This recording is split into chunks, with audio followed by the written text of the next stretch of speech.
Variables are of two kinds, एक discrete और एक continuous. Discrete variable is also known as discontinuous. Variables which are capable of taking only exact or finite value and generally not any fractional value are termed as discrete variables. Discrete variables. In other words, discrete variables are expressed in terms of complete numbers. Complete numbers. आपके कितने घर हैं तो एक number ही आएगा ना, एक हो या 10 हो.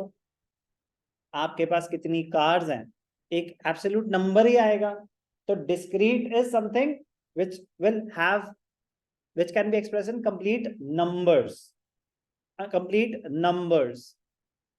अब लेकिन वेट है, वेट तो डेसिमल्स में भी हो सकता है, फ्रैक्शंस में भी हो सकता है, ग्राम्स में भी जा सकता है. जरूरी है नहीं 50 होगा या 51 होगा या 52 होगा, जरूरी है नहीं. 50.99 भी हो सकता है, 50.15 भी हो सकता है. तो एक होता है डिस्क्रीट डिसकंटिन्यूअस, एक होता है continuous. For example, number of students in a class, क्या ये फ्रैक्शंस में हो सकते हैं? नहीं. Number of employees in a company, क्या ये फ्रैक्शंस में हो सकते हैं? नहीं.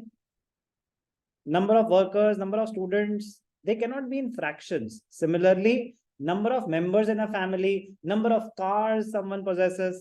Some examples can be population of a town, number of rooms in a house, total number of mobiles in a family. So discontinuous, discrete variable, something which will be in complete numbers only. They cannot be in fractions. In certain situations, discrete variables, in exceptional scenarios, they can have a fractional value, but there needs to be some difference between one variable. There needs to be some difference between one variable and the other variable. Discrete variable, male, female, age, finite number. अब जैसे कि आपके marks हैं, marks हैं, they are like discrete variables. They are discrete variables, but there can be fractional value as well. 88.5 discrete मतलब सबकी individual identity है, but ये तो ना कि हमेशा ही फ्रैक्शंस में होंगे.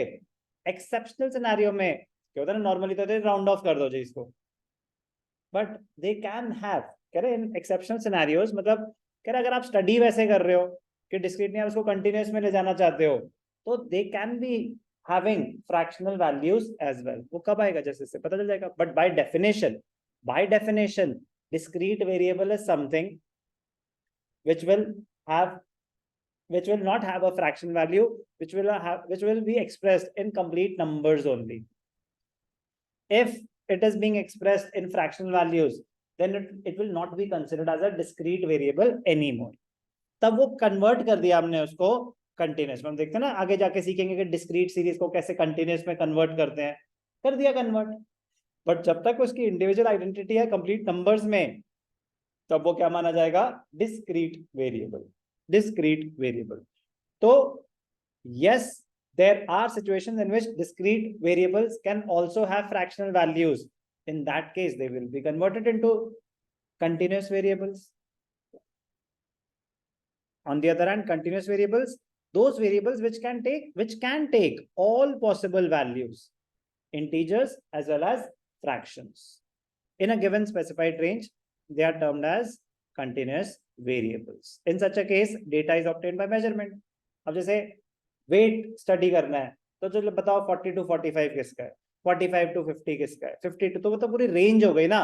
तो 45.25 हो या 45.2 हो या 45.9 हो, it can have multiple values. It can have. तो ये आपको ये समझाना चाहते हैं कि कब डिस्क्रीट वेरिएबल्स आपको डिस्क्रीट डेटा देना चाहिए, कब कंटिन्यूअस.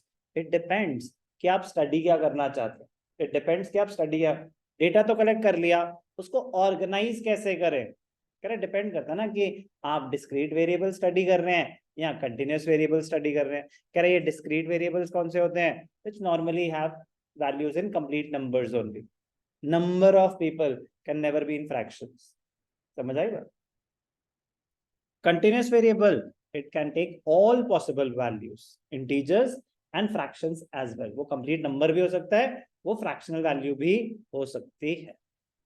तो height, distance, weight, time, speed, ठीक है ना, ये सब क्या होते हैं, कंटिन्यूअस वेरिएबल्स।